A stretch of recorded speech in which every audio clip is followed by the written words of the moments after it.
जय हिंद दोस्तों। आज की इस वीडियो में हम लोग द्विघात समीकरण के विवेचक या विवेक्तर निकालना सीखेंगे। विवेचक को इंग्लिश में बोला जाता है डिस्क्लाइमेशन और विवेचक को डी से सूचित किया जाता है। तो देखिए द्विघात समीकरण इस रूप में रहेगा। द्विघात समीकरण A X square plus B X plus C equal 0 हो तो डी बराबर होता है बी स्क्वायर माइनस 4ac। तो हमको डी निकालने के लिए क्या चाहिए, तो बी चाहिए और ए का मान चाहिए, सी का मान चाहिए। ठीक है, मतलब ए बी सी तीनों का मान रहेगा तब जाकर डी का मान निकलेगा। तो चलिए सबसे पहले हम लोग ए बी सी का मान निकालना सीखते हैं। तो जैसा कि देखिएगा कि द्विघात समीकरण दिया गया है 5x² प्लस 6x प्लस 5 बराबर 0, तो ए बी सी का मान निकलना है। ठीक है, तो सबसे पहले यहाँ पे हम लोग क्या करेंगे, जो समीकरण दिया उसको लिखेंगे 5x² प्लस 6x प्लस 5 बराबर 0 दिया है। तो द्विघात समीकरण का व्यापक रूप होता है क्या, ax² plus bx plus C बराबर 0। देखिए तो ये जो समीकरण है इस रूप में है, ना। ये समीकरण जो दिया है x² प्लस bx 5 के रूप में है। तो हमको निकालना है a का मान, तो a का मान, b का मान निकालना है और c का मान निकालना है। तो a का मान क्या हो जाएगा, x² का गुणांक होगा। याद रखिएगा a का मान कैसे निकलेगा, x² का गुणांक। तो इसमें x² गुणांक कितना दिया है, 5, तो यहाँ पे a का मान 5 हो जाएगा। b का मान क्या हो जाएगा, तो x का गुणांक, b का जो मान हो जाएगा x का गुणांक, तो x का गुणांक कितना दिया है 6। c का मान क्या होगा, अचर मान। तो अचर मान क्या दिया है, यहाँ पे 5 दिया था। यहाँ पे ए बी सी का मान होगा। कैसे निकला, इससे तुलना किया, देखिए यहाँ भी x² है, यहाँ भी x² है, यहाँ a है तो यहाँ a, तो a का मान कितना दिया है 5। अब देखिए यहाँ भी x है और यहाँ भी x है, यहाँ b है, तो b की जगह क्या दिए 6, तो यहाँ पे 6 रख दिए। और यहाँ भी देखिए यहाँ c है, यहाँ 5 है, तो c की जगह क्या दिए 5, तो c का मान 5। तो सबसे बढ़िया फार्मूला यही है, a का मान पूछेगा तो x² का गुणांक, तो x² का गुणांक 5 है तो 5 रख दिए। अब b का मान पूछेगा तो x का गुणांक, तो x का गुणांक कितना है 6। c का मान पूछेगा तो अचर मान, तो अचर मान 5 दिया है। जैसे आप एक और एग्जाम्पल समझिए।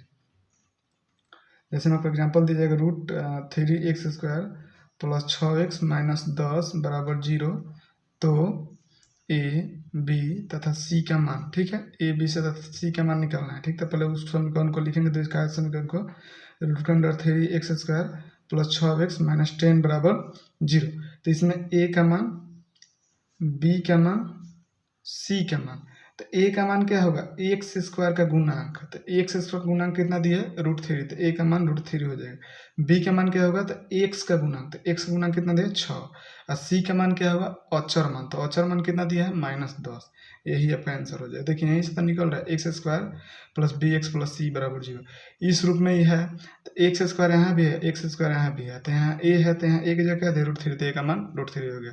अब यहाँ भी x है और यहाँ भी x है और यहाँ b है, तो b की जगह क्या दिया है 6, तो यहाँ पे 6 हो जाएगा।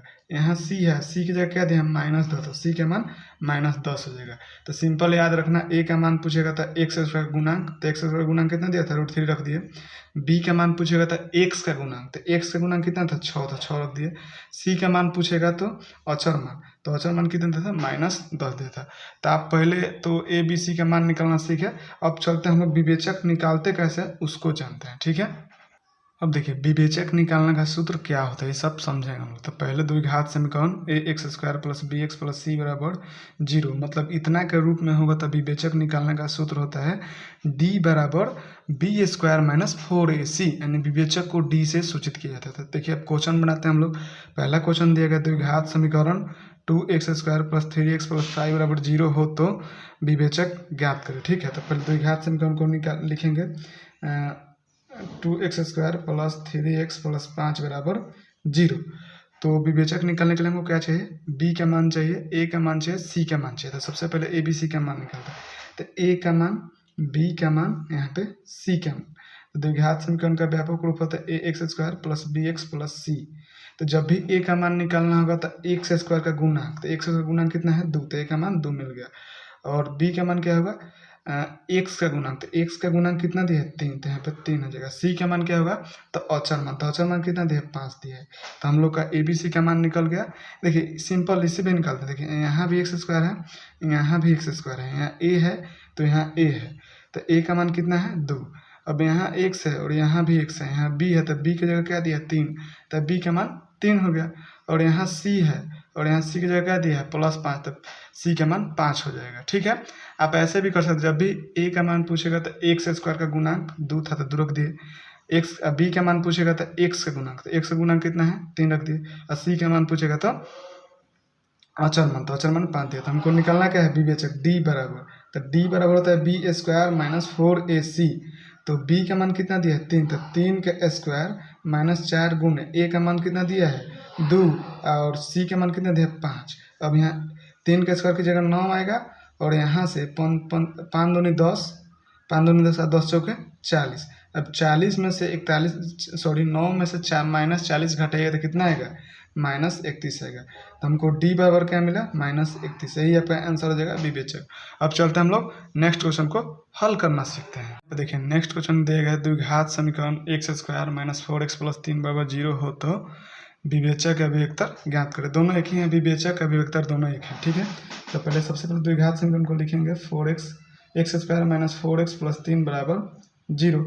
तो हमको तो डी निकालने के लिए बी स्क्वायर माइनस 4ac चाहिए, तो ए का मान चाहिए, बी का मान चाहिए, सी का मान चाहिए, तीनों का मान निकालना जरूरी है। द्विघात समीकरण का व्यापक रूप होता है A X square plus B X plus C बराबर 0। तो ए का मान क्या होगा, ए का मान एक्स स्क्वायर का गुणांक, तो एक्स का गुणांक कितना है यहाँ पे 1 है, तो 1 रखिए। अब बी का मान क्या होगा, तो एक्स का गुणांक, तो यहाँ पे देखिए एक्स का गुणांक कितना दिया है -4, तो यहाँ पे -4 रखिए। और यहाँ पे सी का मान क्या हो जाएगा अचर मान, तो अचर मान कितना दिया प्लस में 3, तो 3 रखिए। ठीक है, ऐसा नहीं बुझाएगा तो ए का मान इस तरह से निकाल दे, देखिए यहाँ भी एक्स स्क्वायर है, यहाँ भी एक्स स्क्वायर है, तो ए की जगह क्या दिया ए, तो ए का मान 1 हो जाएगा। यहाँ एक्स है और यहाँ भी एक्स है, यहाँ बी है तो यहाँ भी बी के मान कितना दिया है -4, तो बी के मान -4।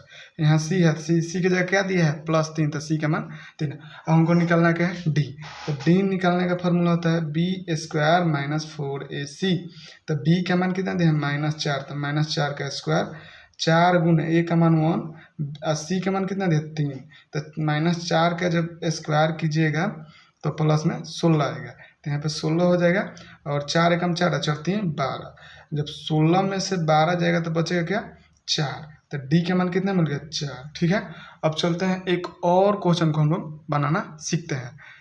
देखिए यहाँ पे नेक्स्ट क्वेश्चन दिया गया है द्विघात समीकरण 3x square minus 2 root 6x plus 2 बराबर 0, तो इसका विवेचक ज्ञात करना। ठीक है, तो सबसे पहले द्विघात समीकरण को उतारेंगे 3x square minus 2 root 6x plus 2 बराबर 0, तो ये तो A X square plus B X plus C बराबर 0 के रूप में है। तो डी निकालने के लिए आपको क्या चाहिए बी स्क्वायर माइनस 4ac, यानी ए का मान, बी का मान, सी का मान तीनों चाहिए। तो सबसे पहले हम लोग क्या निकालेंगे ए बी सी का मान निकालेंगे। तो यहाँ पे ए का मान क्या होगा, बी का मान, सी का मान। तो ए का मान क्या होगा एक्स स्क्वायर का गुणांक, तो एक्स स्क्वायर गुणांक कितना दिया है 3। अब बी का मान क्या होगा, तो एक्स का गुणांक, तो एक्स का गुणांक दिया है -2 रूट 6x। ठीक है, और सी का मान क्या होगा अचर मान, तो अचर मान कितना दिया है 2। सिंपल याद रखिएगा, जब भी ए का मान निकालना होगा तो एक्स स्क्वायर का गुणांक, तो एक्स स्क्वायर गुणांक 3 दिया तो 3 रख देंगे। अब बी का मान निकालना होगा तो एक्स का गुणांक, एक्स का गुणांक, तो एक्स का गुणांक क्या दिया है -2 रूट 6 दिया है। ठीक है, एक्स नहीं लिखा है यहाँ पे।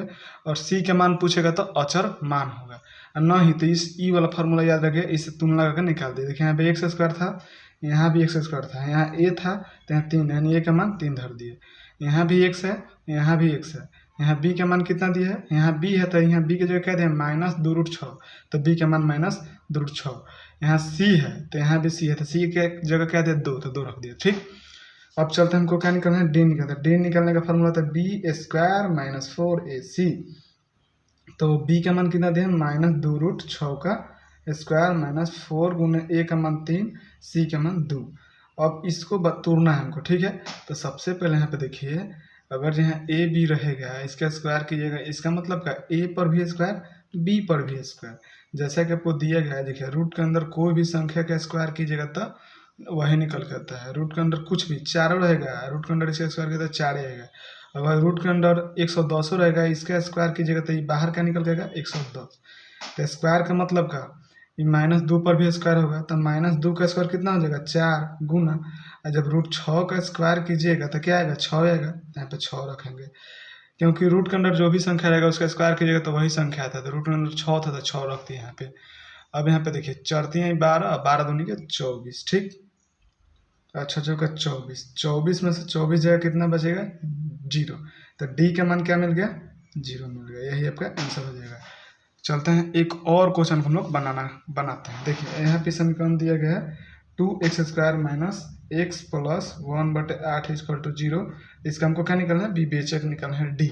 तो सबसे पहले समीकरण से हमें क्या चाहिए ए बी सी का मान चाहिए।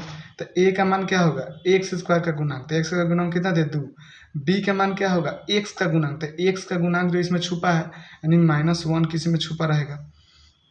किसी भी संख्या को 1 से गुना कीजिए तो वही आएगा, तो इसमें 1 छुपा है। सी का मान क्या हो जाएगा 1/8। देखिए ax² plus bx plus c बराबर 0 के रूप में है। तो x² यहाँ पे x² रख दिया तो a का मान 2 मिल गया।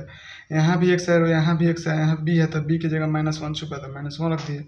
यहाँ c है और यहाँ c का मान 1/8 है ना। तो सिंपल याद रखना है आपको, a का मान होगा x का गुणांक, b का मान होगा x का गुणांक, c का मान होगा अचर मान। तो अचर मान अर्थात तो निकलना है डी। तो डी निकलने के बाद b² माइनस 4ac। तो b का मान कितना दे -1 तो 1 का स्क्वायर, फिर -4 गुना a का मान 2 और c का मान 1/8। तो a का मान 1 का स्क्वायर कीजिएगा तो -1 का तो 1 आएगा।